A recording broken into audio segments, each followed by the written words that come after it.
수술실 앞 복도에 형광등 불빛이 차갑게 내려앉았다. 강태윤은 멈춰섰다. 복도 저편에서 간호사 복장을 한 여성이 어린 아이의 손을 잡고 걸어오고 있었다. 그 여성의 얼굴을 본 순간 태윤의 숨이 멎었다. 한지연. 7년 전 자신이 서류 한 장으로 밀어낸 사람. 지연도 태윤을 발견했다. 그녀의 걸음이 느려졌다. 아이가 고개를 들어 태윤을 바라보았다. 7살쯤 되어 보이는 남자아이였다. 엄마, 저 아저씨 왜 저렇게 서 있어? 아이의 목소리가 복도에 울렸다. 태윤의 시선이 아이에게 고정되었다. 아이의 눈, 코, 인매. 낯설지 않았다. 아니, 너무 익숙했다. 지연이 아이의 손을 꼭 쥐며 말했다. 괜찮아. 그냥 아는 사람이야. 그 말에 담긴 차가움이 태윤의 가슴을 짓눌렀다. 지연은 태윤을 지나쳐 수술실 대기실로 들어갔다.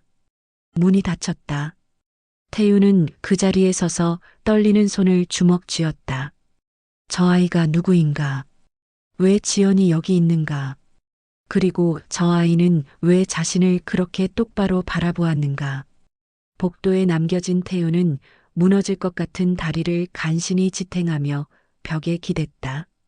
잠시 후 그는 천천히 복도를 빠져나갔다. 뒤돌아보지 않았다. 볼 용기가 없었다. 이 충격적인 재회의 시작점으로 돌아가기 전에 여러분께 잠깐 부탁드릴 게 있습니다.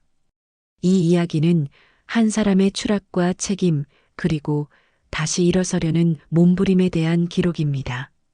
평범해 보이는 사람들의 숨겨진 이야기를 매일 전해드리고 있으니 구독 버튼을 눌러주시면 감사하겠습니다.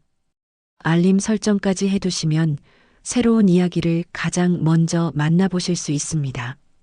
그럼 이제 모든 것이 무너지기 시작한 그 시점으로 돌아가 보겠습니다. 7년 전 강태윤은 공항 출국장을 빠져나가며 휴대폰을 꺼냈다. 지연에게서 온 메시지가 하나 떠 있었다. 잘 다녀와요. 조심하고. 태윤은 답장을 쓰지 않았다. 그냥 화면을 껐다. 이번 출장은 길었다. 120일. 거의 넉 달이었다. 해외댐 건설 현장의 안전 점검 업무였다. 태윤은 이런 장기 파견이 처음이 아니었지만 이번만큼 무거운 적은 없었다. 집을 떠나기 전날 밤 지연이 조용히 물었었다. 이번엔 정말 넉 달이야? 응, 알았어. 더 이상의 말은 없었다. 태윤도 지연도. 비행기 안에서 태윤은 창밖을 내다보았다. 구름 위로 펼쳐진 하늘이 끝없이 넓었다. 그 넓은 하늘 아래 어딘가에 지연이 있을 것이고 자신은 점점 더 멀어지고 있었다. 도착한 현장은 산속 깊은 곳이었다. 거대한 콘크리트 댐이 계곡을 가로막고 서 있었고 그 옆으로 작은 컨테이너 숙소들이 줄지어 있었다. 태윤에게 배정된 방은 사평 남짓한 공간이었다. 침대, 책상, 작은 옷장이 전부였다. 창밖으로는 댐의 거대한 벽면만 보였다. 첫날 밤 태윤은 침대에 누워 천장을 바라보았다. 고요했다. 너무 고요했다. 집에 있을 때는 느끼지 못했던 적막이 귓가를 파고들었다. 지연의 발소리, 설거지하는 소리, TV 소리. 그 모든 것이 여기엔 없었다. 태윤은 휴대폰을 꺼내 지연에게 메시지를 보냈다. 도착했어. 답장은 금방 왔다. 수고했어요. 푹 쉬어요. 그게 전부였다. 태윤은 휴대폰을 던져두고 다시 천장을 바라보았다. 며칠이 지났다. 업무는 반복적이었다. 아침 6시에 일어나 현장을 점검하고 오후에는 보고서를 작성했다. 저녁이 되면 구내식당에서 밥을 먹고 숙소로 돌아와 샤워를 했다. 그리고 또 혼자였다. 일주일째 태윤은 구내식당에서 밥을 먹고 있었다. 주변 테이블에는 현장 직원들이 삼삼오오 모여 떠들고 있었다. 웃음소리가 여기저기서 터져나왔다. 태우는 그 소리를 들으며 혼자 밥을 씹었다. 어느 순간부터였을까? 사람들 사이에 있어도 혼자라는 느낌을 받기 시작한 게 집에서도 그랬다. 지연과 같은 공간에 있어도 대화는 점점 줄어들었다. 태윤이 먼저 말을 걸지 않았고 지연도 더 이상 물어보지 않았다. 오늘 어땠어요? 그냥 그래. 저녁은 뭐 먹을까요? 아무거나. 그렇게 대화는 점점 짧아졌고 결국엔 침묵만 남았다. 태윤은 그게 자연스러운 줄 알았다. 오래 산 부부는 다 그런 거라고 생각했다. 하지만 여기, 이 낯선 땅에서 혼자 밥을 먹으며 깨달았다. 자신은 외로웠다. 아주 오래전부터 2주일째 되던 날, 태윤은 복도에서 한 여성과 마주쳤다. 서윤아. 해외 현장 파견 안전 컨설턴트였다. 33쯤 되어 보이는 여성이었다. 안전모를 벗은 그녀가 태윤을 보며 가볍게 고개를 숙였다. 수고 많으십니다. 태윤도 고개를 숙였다. 네. 그게 전부였다. 하지만 며칠 후 복도에서 다시 마주쳤을 때 유나가 말을 걸었다. 여기 오래 계세요? 넉 달 예정입니다. 와 길다. 힘드시겠어요. 유나가 웃으며 말했다. 저도 2달 더 있어야 해요. 서로 힘내요. 그 웃음이 오랜만에 본 따뜻함처럼 느껴졌다. 태윤은 어색하게 고개를 끄덕였다. 그날 저녁 태윤은 숙소로 돌아와 창밖을 바라보았다. 댐의 거대한 벽면이 어둠 속에서 묵직하게 서 있었다. 태윤은 휴대폰을 꺼냈다. 지연에게서 온 메시지는 없었다. 그는 화면을 끄고 침대에 누웠다. 고요함이 다시 귓가를 파고들었다. 하지만 이번엔 조금 달랐다. 오늘 복도에서 나눈 짧은 대화가, 그 웃음이 머릿속에 남아 있었다. 태윤은 눈을 감았다. 그리고 잠들기 전 마지막으로 생각했다. 이곳에서의 120일이 어쩌면 생각보다 길지 않을지도 모른다고. 한 달이 흘렀다. 태윤의 하루는 여전히 반복이었다. 아침 점검, 오후 보고서, 저녁 식사, 그리고 혼자 남겨지는 밤. 하지만 조금씩 달라진 것이 있었다. 서윤아와 마주치는 횟수가 늘어났다. 처음엔 우연이었다. 복도에서, 식당에서, 현장 회의실에서 가볍게 인사를 나누는 정도였다. 그러다 어느 날 저녁 유나가 태윤의 테이블 앞에 서서 물었다. 여기 앉아도 될까요? 태윤은 잠시 망설이다가 고개를 끄덕였다. 유나가 자리에 앉으며 웃었다. 혼자 드시는 거 보니까 말 걸기 좀 그랬는데 오늘은 용기 내봤어요. 태윤은 어색하게 웃음을 지었다. 괜찮습니다. 두 사람은 조용히 밥을 먹었다. 침묵이 흘렀지만 이상하게도 불편하지 않았다. 유나가 먼저 입을 열었다. 여기 오래 계실 거죠? 네. 2달 정도 더요. 힘드시겠어요. 저도 처음엔 정말 적응이 안 됐거든요. 근데 이제 좀 익숙해졌어요. 유나가 말을 이었다. 여기 있으면 뭔가 세상이랑 단절된 기분이에요. 그렇지 않나요? 태윤은 고개를 끄덕였다. 맞습니다. 유나가 조용히 웃었다. 그래도 이렇게 같이 밥 먹는 사람이 생기니까 좀 낫네요. 그날 이후 두 사람은 자주 같은 테이블에 앉았다. 처음엔 업무 이야기를 나눴다.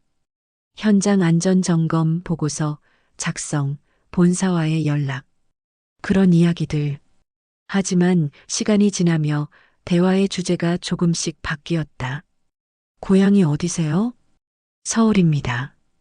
유나 씨는요? 저도요. 근데 여기 오면 고향이 어디든 다 똑같죠. 다 멀리 있으니까. 유나가 웃으며 말했다. 태윤도 따라 웃었다.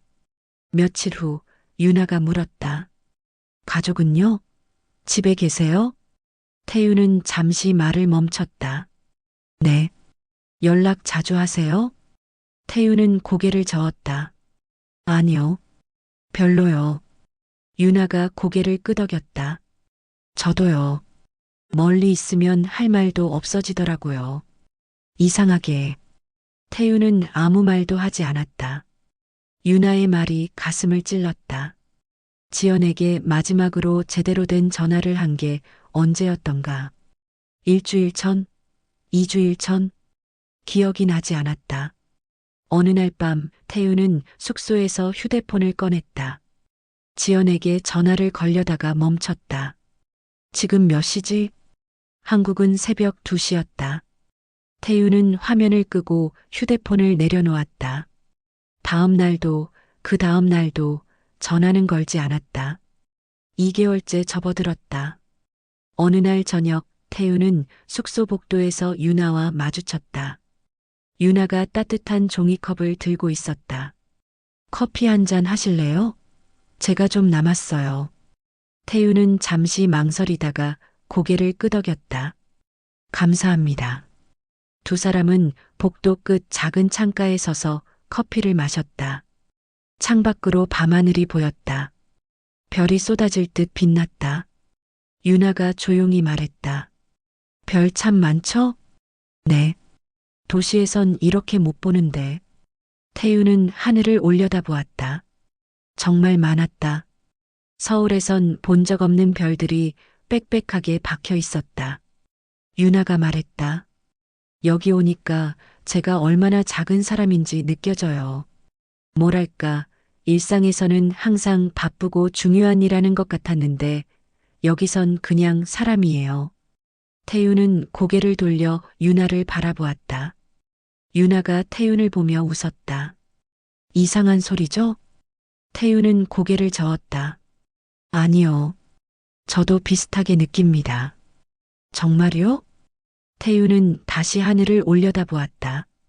여기선 내가 그냥 사람이네요. 유나가 조용히 웃었다. 맞아요. 그냥 사람.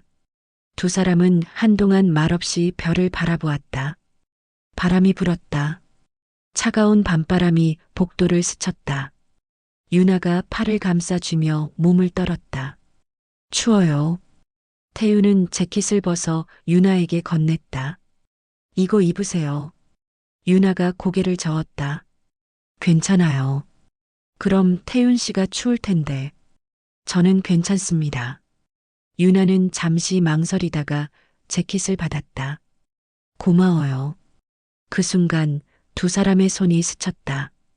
아주 짧은 순간이었지만 태윤의 가슴이 뛰었다. 유나도 느꼈는지 살짝 고개를 숙였다. 태윤은 급하게 손을 거두었다. 그럼 저 들어가 보겠습니다. 네. 들어가세요. 태윤은 서둘러 숙소로 들어갔다. 문을 닫고 침대에 앉았다. 가슴이 아직도 빠르게 뛰고 있었다. 태윤은 고개를 숙이고 두 손으로 얼굴을 감쌌다. 이러면 안 되는데. 그는 알고 있었다. 하지만 외로움은, 그 따뜻함은 이미 마음속 깊은 곳을 파고들고 있었다. 태윤은 휴대폰을 꺼냈다. 지연에게서 온 메시지는 없었다. 그는 화면을 끄고 침대에 누웠다. 천장을 바라보며 생각했다. 나는 지금 무엇을 하고 있는 걸까? 하지만 답은 나오지 않았다.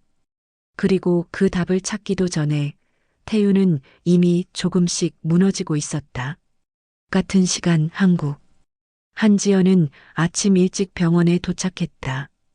응급의학과 간호사로 일하는 그녀의 하루는 항상 바빴다. 하지만 오늘은 조금 달랐다. 며칠 전부터 몸이 이상했다. 미열이 계속되고 아침마다 속이 메스꺼웠다. 피로가 쉽게 풀리지 않았다. 처음엔 과로라고 생각했다. 태윤이 해외로 떠난 뒤 집안일을 혼자 하느라 무리했던 게 원인이라고. 하지만 생리가 늦어지자 지연은 알아차렸다. 점심시간 지연은 산부인과를 찾았다. 검사를 마치고 진료실에 앉았다. 의사가 모니터를 보며 말했다. 임신 6주 차네요. 축하드립니다. 지연의 손이 떨렸다. 임신 6주 차. 의사가 초음파 사진을 건넸다. 아직 작지만 여기 보이시죠? 건강하게 잘 자라고 있어요. 지연은 사진을 받아들었다. 작은 점 하나. 그게 전부였지만 지연의 눈에는 그것이 세상 전부처럼 보였다. 괜찮으세요? 의사가 물었다. 지연은 고개를 끄덕였다. 네, 괜찮아요. 하지만 목소리는 떨리고 있었다. 병원을 나와 주차장에 앉았다. 지연은 초음파 사진을 다시 꺼내 보았다. 작은 점. 그 안에 생명이 있다는 게 믿기지 않았다. 지연은 휴대폰을 꺼냈다. 태윤에게 전화를 걸었다. 신호음이 길게 울렸다. 받지 않았다. 다시 걸었다. 또 받지 않았다. 지연은 메시지를 보냈다. 여보, 중요한 일이 있어요. 전화 좀 해줘요. 답장은 오지 않았다. 1시간이 지났다. 2시간이 지났다. 지연은 계속 휴대폰을 들여다보았다. 아무 소식이 없었다. 저녁이 되었다. 지연은 집에 돌아와 식탁에 앉았다. 혼자였다. 텅 빈 집, 텅 빈 식탁? 지연은 초음파 사진을 꺼내 식탁 위에 놓았다. 그리고 한참을 그것만 바라보았다. 언제부터였을까? 태윤과 대화가 끊긴 게, 아니, 정확히는 대화라고 부를 수 없는 것들만 오갔던 게, 밥 먹었어요? 응. 몸은 괜찮아요? 응. 그게 전부였다. 태윤이 해외로 떠난 뒤에는 연락조차 뜸해졌다. 일주일에 한 번 메시지가 오면 다행이었다. 잘 지내고 있어. 바빠서 연락 못했어. 조금만 기다려. 지연은 기다렸다.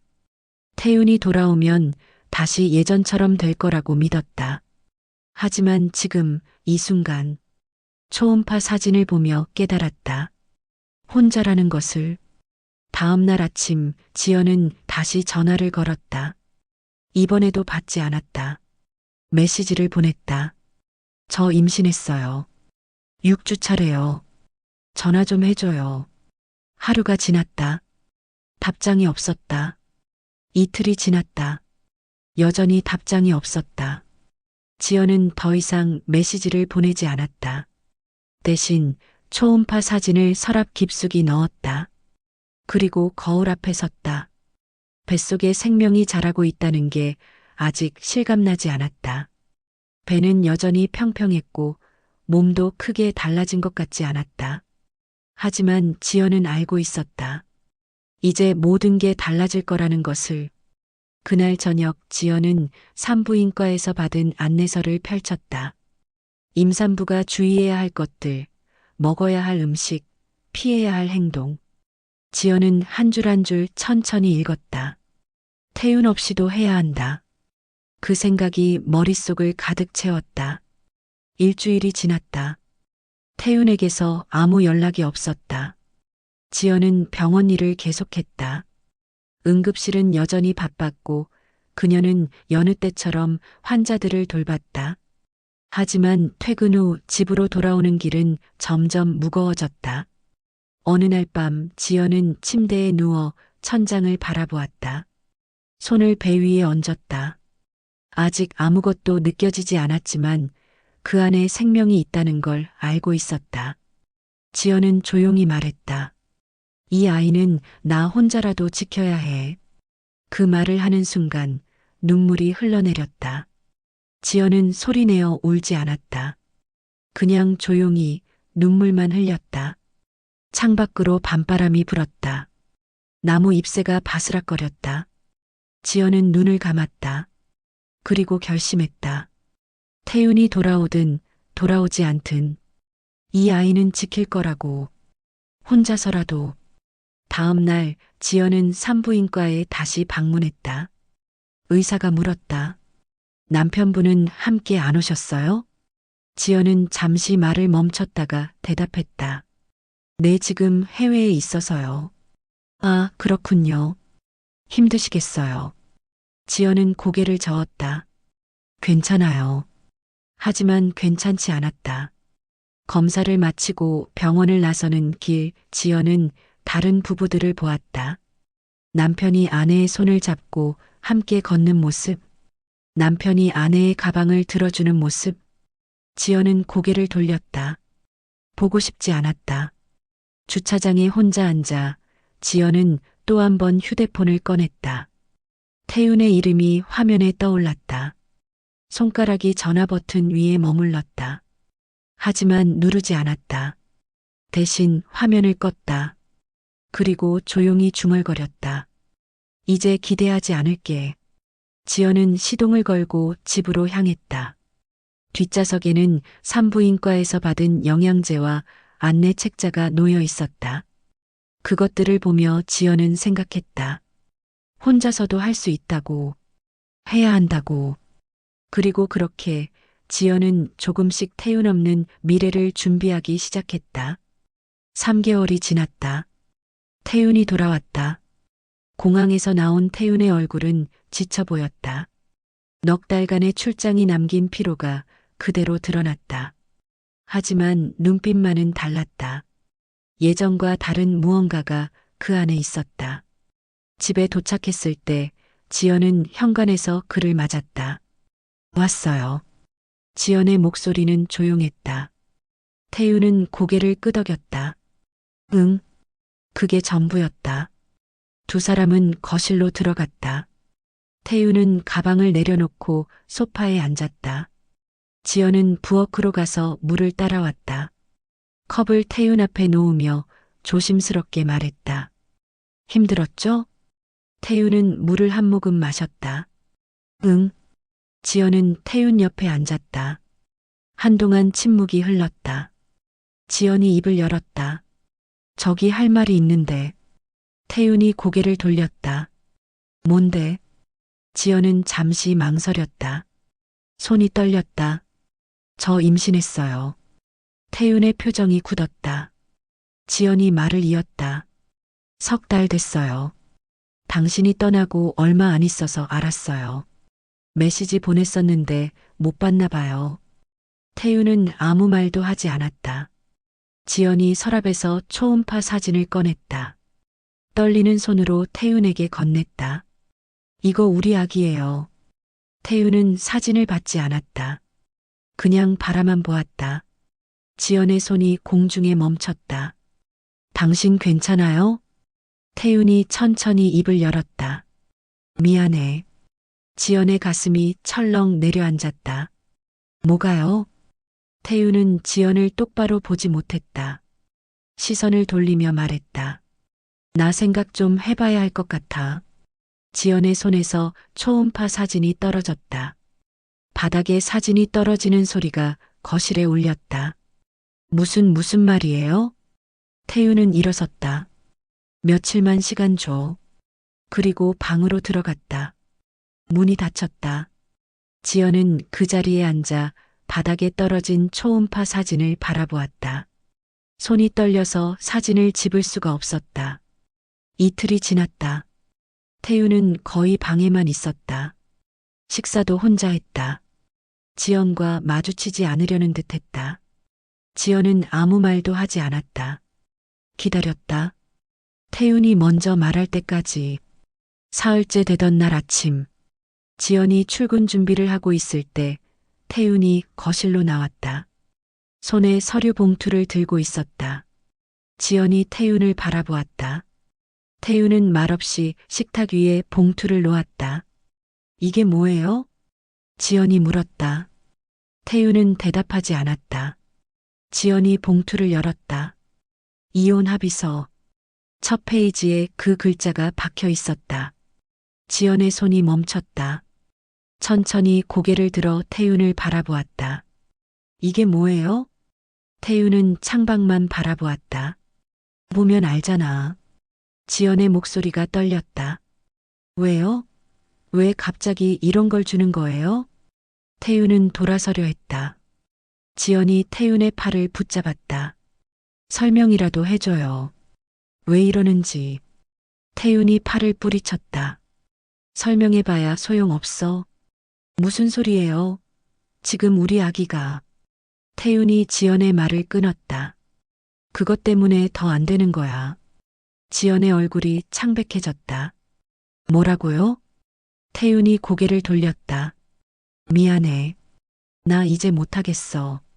못한다는 게 뭐예요? 뭘 못한다는 거예요? 태윤은 대답하지 않았다.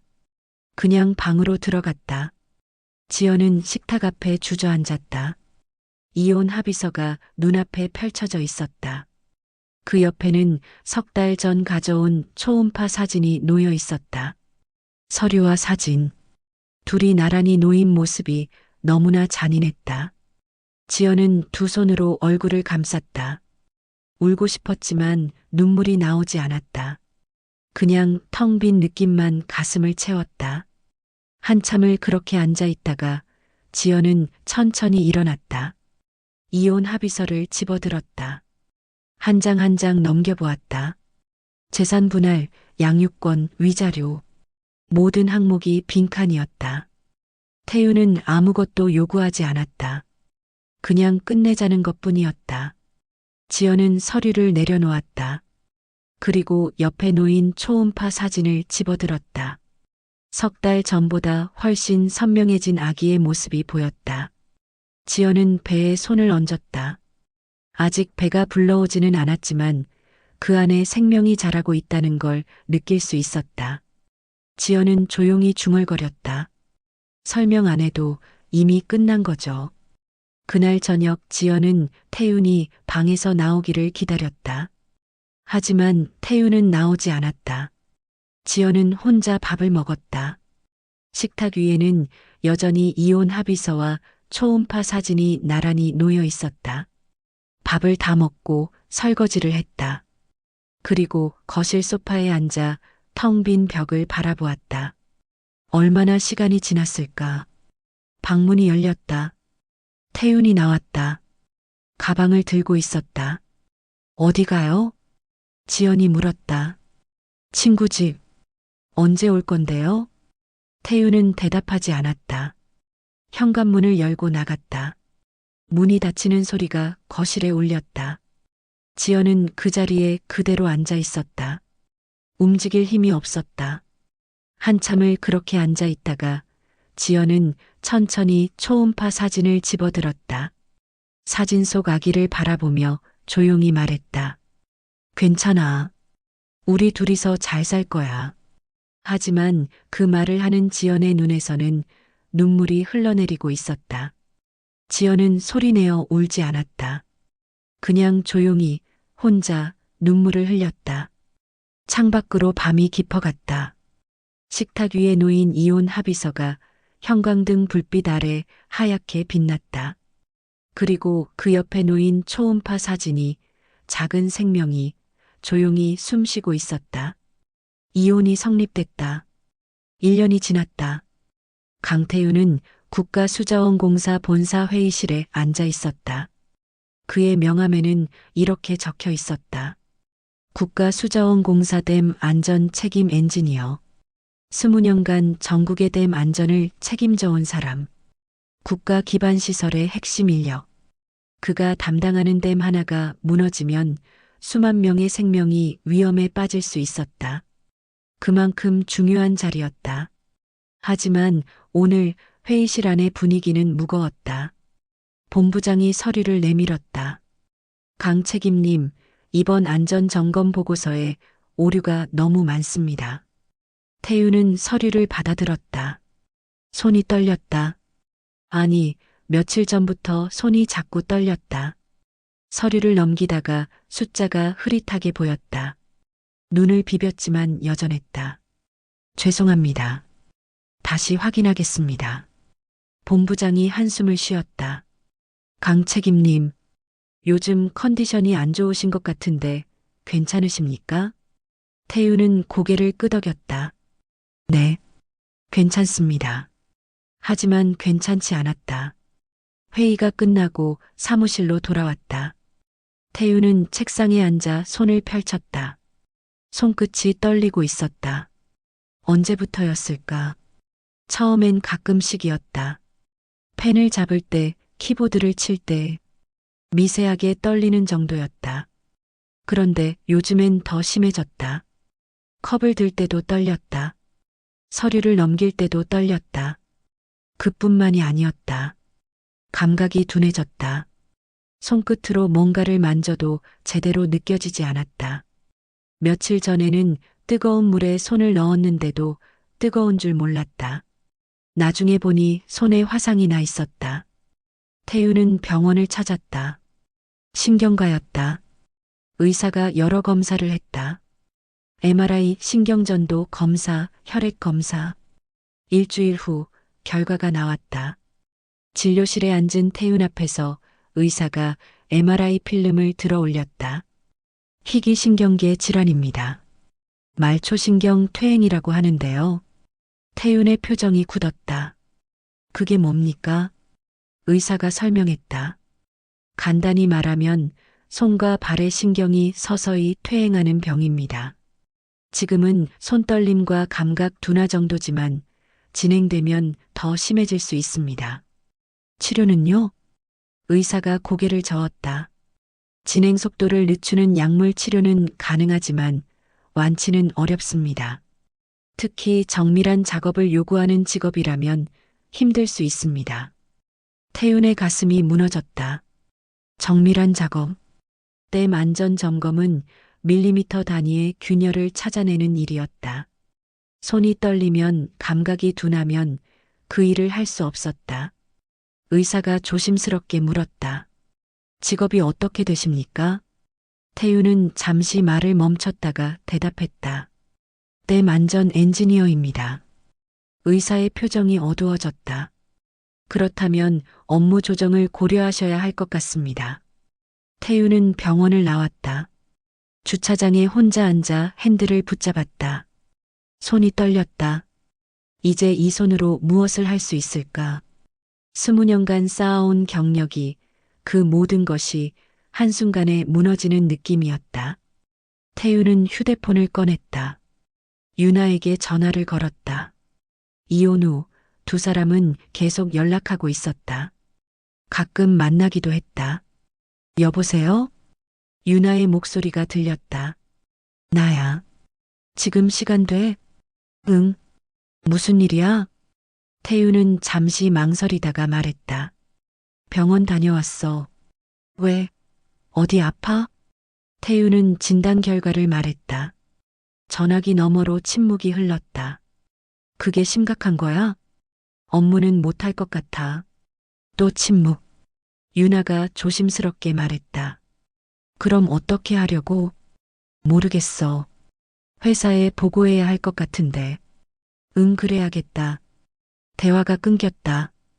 태윤은 휴대폰을 내려놓았다. 유나의 목소리에서 뭔가 달라진 걸 느꼈다. 걱정보다는 거리감 같은 것. 다음 날 태윤은 본부장에게 진단서를 제출했다. 본부장이 서류를 읽더니 고개를 저었다. 이거 심각하네요. 죄송합니다.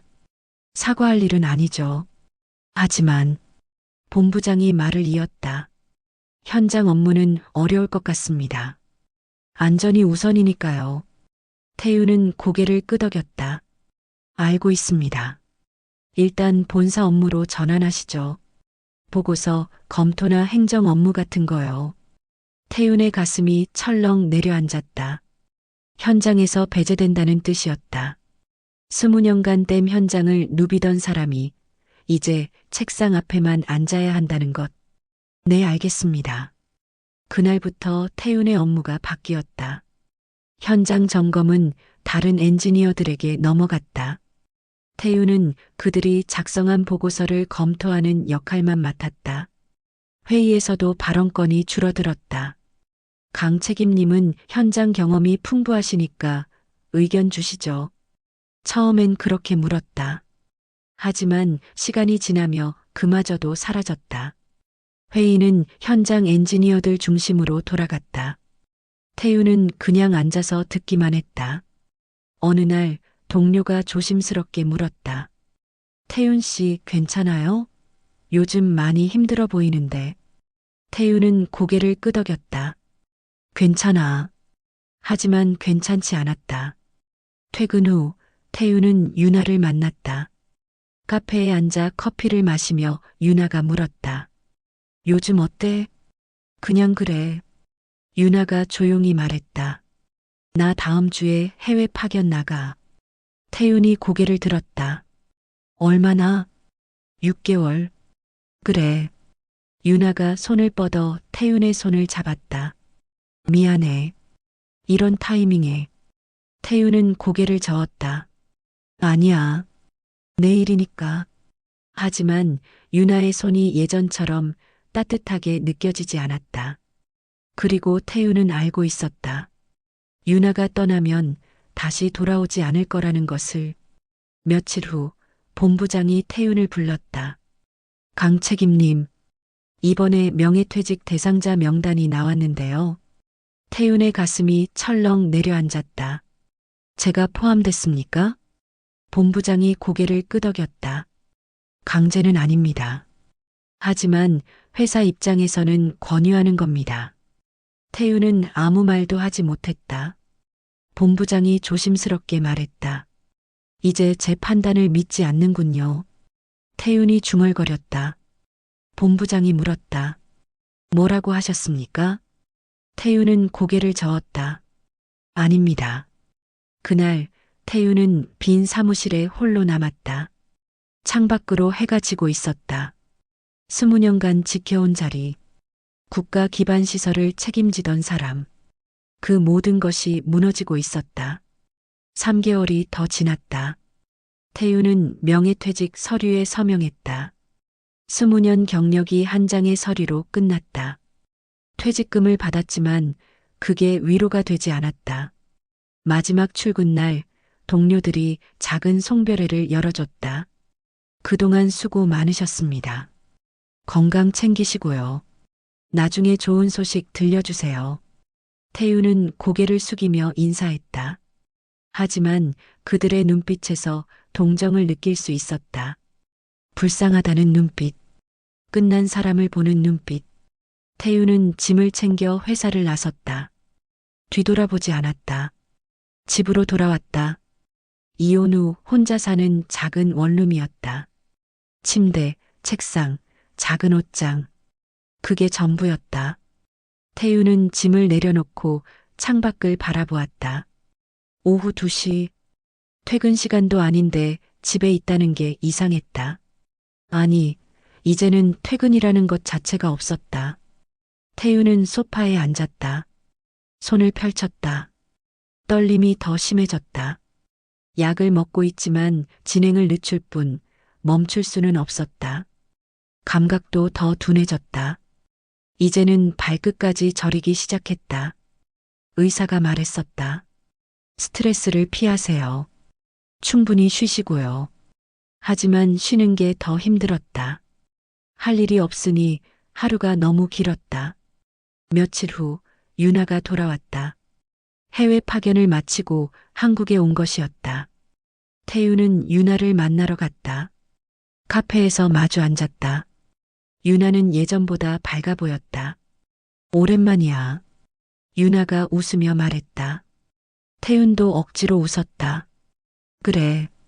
잘 다녀왔어? 응. 프로젝트 성공적으로 끝냈어. 두 사람은 잠시 대화를 나눴다. 하지만 예전 같지 않았다. 유나가 조심스럽게 물었다. 회사는 어떻게 됐어? 태윤은 잠시 말을 멈췄다가 대답했다. 퇴직했어. 유나의 표정이 굳었다. 그래, 힘들었겠다. 응. 침묵이 흘렀다. 유나가 커피를 한 모금 마시고 말했다. 태윤아, 내가 할 말이 있는데. 태윤은 유나를 바라보았다. 유나가 시선을 피하며 말했다. 우리 이제 정리하는 게 좋을 것 같아. 태윤의 가슴이 철렁 내려앉았다. 무슨 말이야? 유나가 조용히 말했다. 미안해. 근데 나도 내 인생이 있잖아. 너도 알겠지만 지금 내 상황이. 유나는 말을 잇지 못했다. 태우는 고개를 끄덕였다. 알았어. 유나가 놀란 듯 태윤을 바라보았다. 화 안 나? 태윤은 고개를 저었다. 아니, 내 말이 맞아. 유나가 미안한 표정을 지었다. 정말 미안해. 태윤은 일어섰다. 나 먼저 갈게. 태윤아. 태윤은 뒤돌아보지 않았다. 카페를 나와 거리를 걸었다. 사람들이 바삐 오갔다. 모두 어디론가 향하고 있었다. 하지만 태윤은 갈 곳이 없었다. 그냥 걸었다. 한참을 걸었다. 어느새 강가에 도착했다. 태윤은 벤치에 앉았다. 강물이 흘러갔다. 끝없이 쉬지 않고 흘러갔다. 태윤은 생각했다. 모든 것을 잃었다. 직업, 건강, 사랑. 남은 게 뭐가 있을까? 태윤은 주머니에서 휴대폰을 꺼냈다. 연락처를 훑어봤다. 지연의 이름이 아직 남아 있었다. 삭제하지 못했던 이름. 태윤은 그 이름을 한참 바라보다가 화면을 껐다. 며칠 후 병원을 다시 찾았다. 정기 검진이었다. 의사가 검사 결과를 보며 말했다. 진행 속도가 조금 빨라졌네요. 스트레스 관리 잘하고 계십니까? 태윤은 고개를 끄덕였다. 네. 하지만 거짓말이었다. 의사가 말했다. 이 정도면 곧 일상생활에도 지장이 올 수 있습니다. 혼자 사십니까? 네. 의사가 걱정스러운 표정을 지었다. 가족이나 주변 분들에게 도움을 요청하는 게 좋겠습니다. 태윤은 대답하지 않았다. 도움을 청할 사람이 없었다. 진료를 마치고 병원 복도를 걸었다. 환자들이 보호자와 함께 걷고 있었다. 태윤은 혼자였다. 병원 입구로 향하다가 멈춰섰다. 어지러웠다. 손을 벽에 짚었다. 떨림이 더 심해졌다. 다리에 힘이 풀렸다. 태윤은 간신히 벽에 기대섰다. 한참을 그렇게 서 있다가 천천히 걸음을 옮겼다. 병원 밖으로 나왔다. 햇빛이 눈부셨다. 태윤은 손으로 눈을 가렸다. 그리고 천천히 집으로 향했다. 그날 밤 태윤은 침대에 누워 천장을 바라보았다. 어둠 속에서 손을 들어 올렸다. 떨리는 손. 이제 이 손으로 뭘 할 수 있을까? 태윤은 손을 내렸다. 그리고 눈을 감았다. 잠이 오지 않았다. 그냥 어둠 속에 누워 있었다. 창밖으로 차 지나가는 소리가 들렸다. 누군가의 웃음소리가 들렸다. 세상은 계속 돌아가고 있었다. 하지만 태윤의 시간은 멈춰 있었다. 며칠 후 태윤은 다시 병원 예약을 잡았다. 이번엔 다른 병원이었다. 지방에 있는 작은 병원. 유명한 신경과 전문의가 있다는 소문을 듣고 찾아가기로 했다. 마지막 희망 같은 것이었다. 아니, 어쩌면 그냥 뭐라도 해야 할 것 같아서였다. 가만히 있으면 미칠 것 같았다. 태윤은 기차표를 예매했다. 다음 주 화요일. 그날 지방병원을 찾아가기로 했다. 가방을 챙기며 태윤은 거울을 보았다. 수척해진 얼굴, 깊어진 눈가의 주름. 43살. 아직 젊다고 할 수 있는 나이였지만 거울 속 얼굴은 쉰을 넘겨 보였다. 태윤은 거울에서 시선을 돌렸다. 보고 싶지 않았다. 그날 밤 태윤은 마지막으로 유나에게 메시지를 보냈다. 잘 지내. 답장은 오지 않았다. 태윤은 휴대폰을 던져두고 침대에 누웠다. 그리고 생각했다. 다음 주 화요일. 지방병원에 가면 뭔가 달라질까? 아니, 달라질 리 없었다. 하지만 그래도 가야 했다. 그게 지금 태윤이 할 수 있는 유일한 일이었다. 창밖으로 밤이 깊어갔다. 태윤은 눈을 감았다. 그리고 조용히 중얼거렸다. 이제 끝인가? 하지만 아직 끝이 아니었다. 진짜 끝은 그보다 더 잔인하게 다가올 예정이었다. 화요일 아침. 태우는 기차를 타고 지방으로 향했다. 창밖 풍경이 빠르게 지나갔다. 도시가 사라지고 논밭이 나타났다. 2시간 후 태우는 작은 지방 도시에 도착했다. 역에서 내려 택시를 탔다. 어디 가십니까? 성심병원이요. 택시가 출발했다. 20분쯤 지나 병원 앞에 도착했다. 생각보다 큰 병원이었다. 태우는 병원 안으로 들어가려다 멈춰섰다. 어지러웠다. 아침을 먹지 않아서 그런 것 같았다. 아니, 요즘 제대로 먹지 못했다. 식욕이 없었다. 태우는 잠시 병원 입구 계단에 앉았다. 숨을 고르려 했다. 하지만 어지럼증이 더 심해졌다. 시야가 흐려졌다. 태우는 난간을 붙잡으려 했다. 하지만 손에 힘이 들어가지 않았다. 떨림이 심했다. 다음 순간 태윤의 몸이 앞으로 쓰러졌다. 계단에 무릎이 부딪혔다. 통증이 느껴졌지만 일어설 수가 없었다. 태윤은 그대로 계단에 쓰러졌다. 의식이 흐려졌다. 얼마나 지났을까? 어린아이의 목소리가 들렸다. 아저씨, 아저씨. 태윤은 눈을 뜨려 했지만 잘 떠지지 않았다. 아이의 목소리가 다시 들렸다. 엄마, 엄마. 발소리가 가까워졌다. 여성의 목소리가 들렸다. 현우야, 왜 그래? 엄마, 이 사람 쓰러졌어. 발소리가 더 가까워졌다. 그리고 누군가 태윤의 어깨를 흔들었다. 저기요, 괜찮으세요?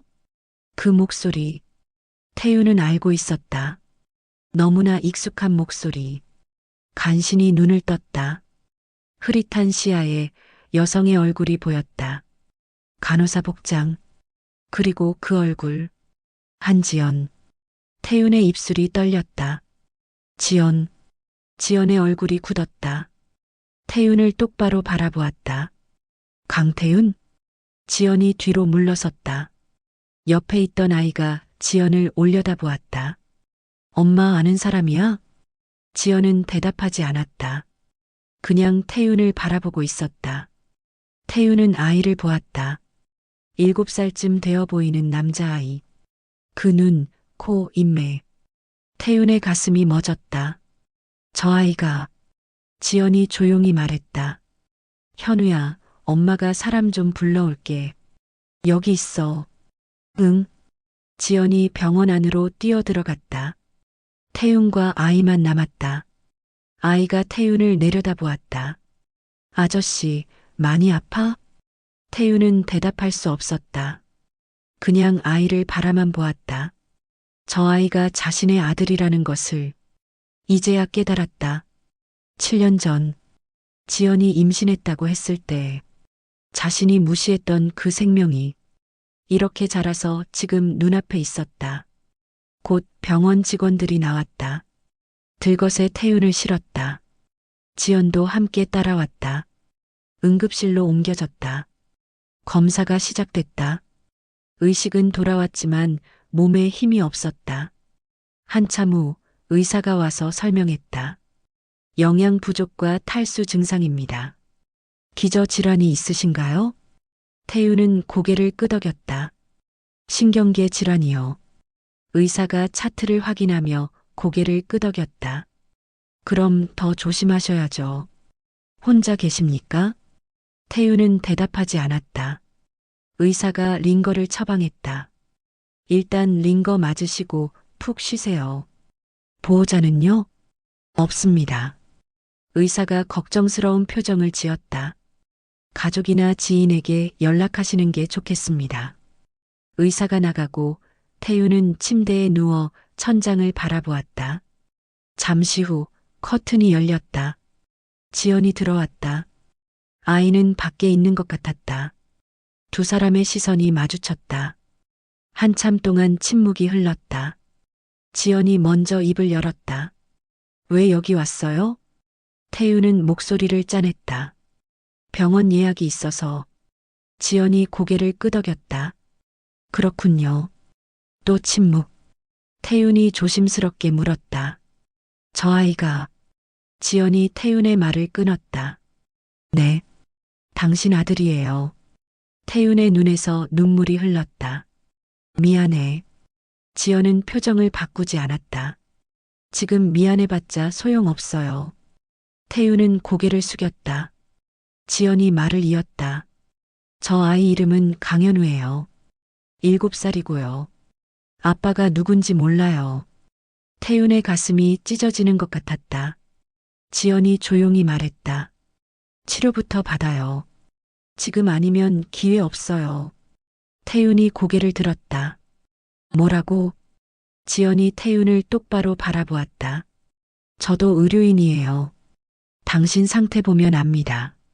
제대로 치료 안 받고 있죠? 태윤은 대답하지 못했다. 지연이 말을 이었다. 여기 신경과 전문의 선생님 계세요.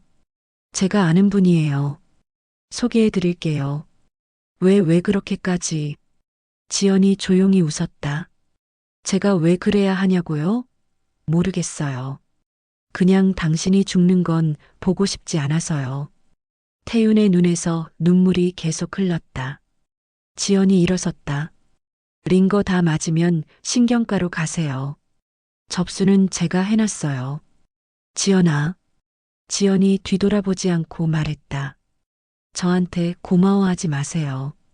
저 아이 아빠가 이렇게 죽으면 아이한테 미안할 것 같아서 그러는 거예요. 지연이 커튼을 열고 나갔다. 태윤은 천장을 바라보았다. 눈물이 멈추지 않았다. 한참을 그렇게 누워 있다가 링거가 다 떨어졌다. 간호사가 와서 바늘을 뺐다. 신경과 가셔야죠? 태윤은 고개를 끄덕였다. 신경과로 향하는 복도를 걸으며 태윤은 창밖을 바라보았다. 작은 정원이 보였다. 그곳에 지연이 현우와 함께 앉아 있었다. 현우가 웃으며 뭔가 말하고 있었다. 지연도 웃고 있었다. 태윤은 발걸음을 멈추고 그들을 바라보았다. 저것이 자신이 버린 것들이었다. 저것이 자신이 가질 수 없는 것들이었다. 태윤은 천천히 고개를 돌렸다. 그리고 신경과로 향했다. 발걸음이 무거웠다. 하지만 멈추지 않았다. 지연이 말했었다. 치료부터 받아요. 그래. 최소한 그것만이라도 해야 했다. 살아야 했다. 죽을 자격도 없었다. 태윤은 진료실 문을 열었다. 그리고 천천히 안으로 들어갔다. 문이 닫혔다. 복도에는 태윤의 발자국 소리만 남았다. 그리고 창밖 정원에서는 지연과 현우의 웃음소리가 바람에 실려 흘러갔다. 치료가 시작됐다. 태윤은 지방병원 근처에 작은 월세방을 얻었다. 일주일에 3번 병원에 가서 재활치료를 받았다. 약물 치료와 함께 물리치료도 병행했다. 의사가 말했었다. 진행을 멈출 순 없어도 늦출 수는 있습니다. 꾸준히 하셔야 해요. 태윤은 하루도 빠지지 않고 병원에 갔다. 한 달이 지났다. 손떨림이 조금 나아졌다. 완전히 사라진 건 아니었지만 예전보다는 나았다. 어느 날 병원 복도에서 지연을 마주쳤다.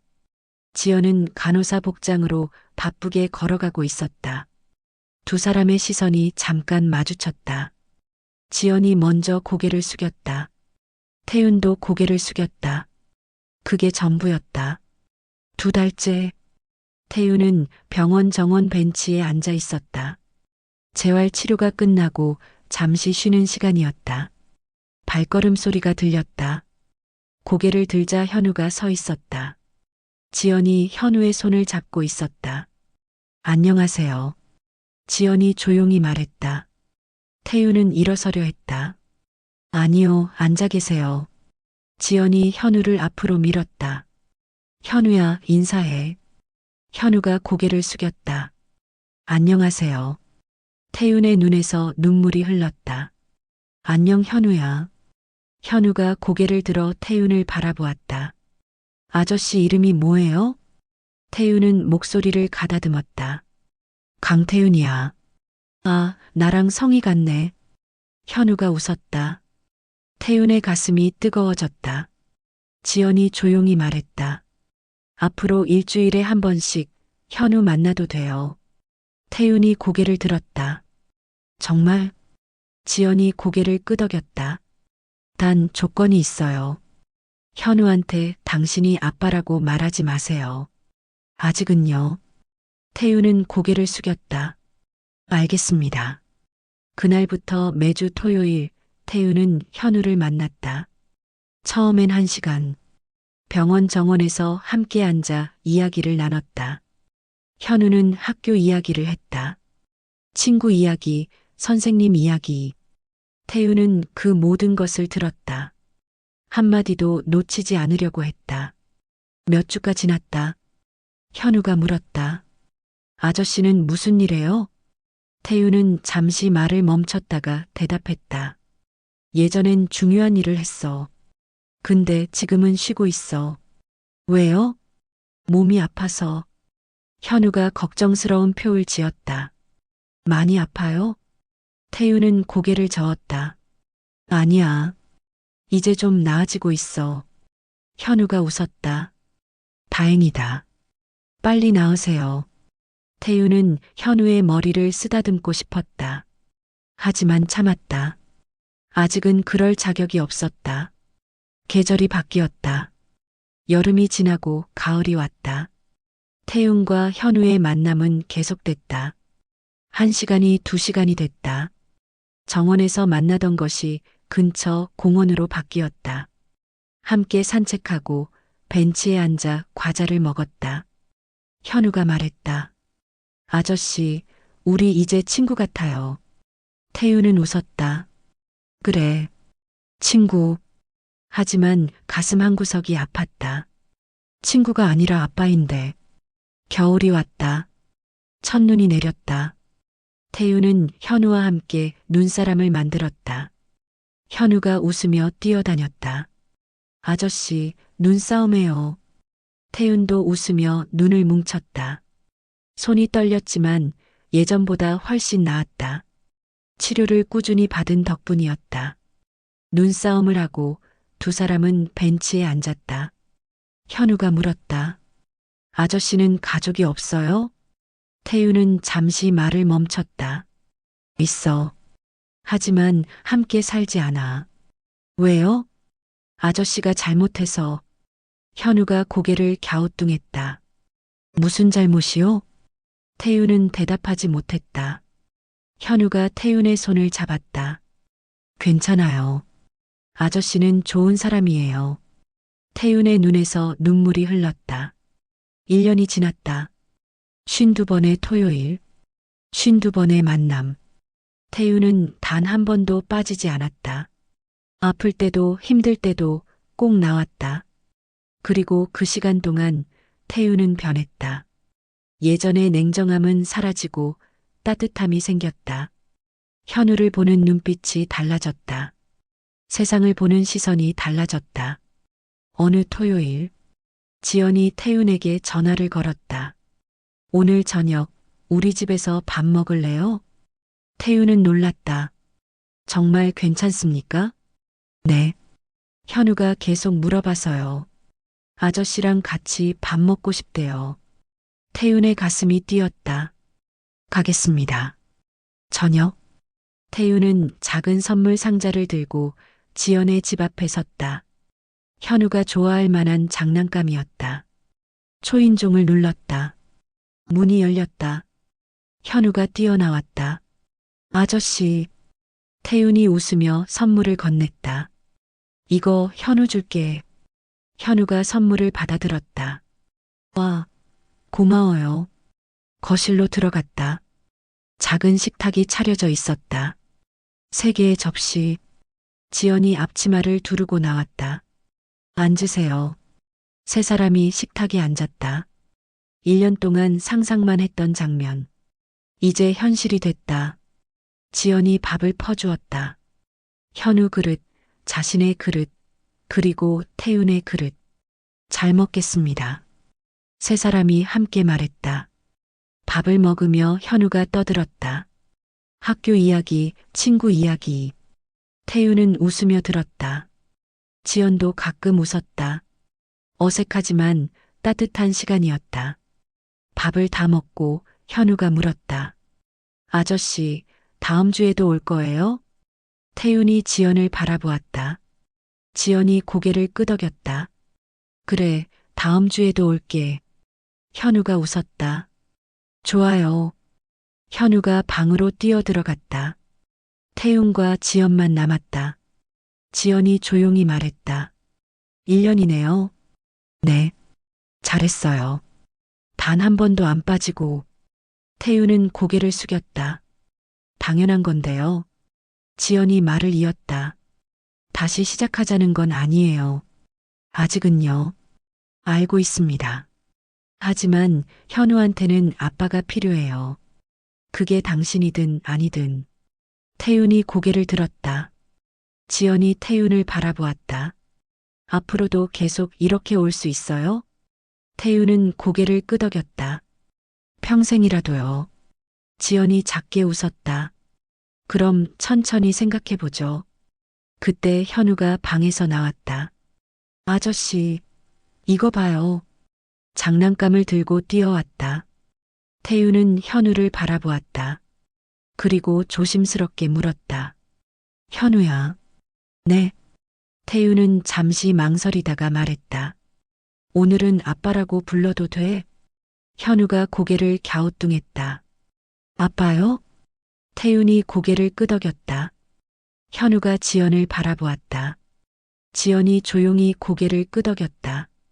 현우가 태윤을 보며 웃었다. 아빠, 그 한마디, 그 짧은 한마디가 태윤의 지난 1년을 채웠다. 태윤은 현우를 껴안았다. 눈물이 흘렀지만 이번엔 슬픔이 아니었다. 창밖으로 봄바람이 불었다. 긴 겨울이 지나고 새로운 계절이 왔다. 그리고 이 작은 식탁에서 세 사람의 새로운 시작이 조용히 움트고 있었다.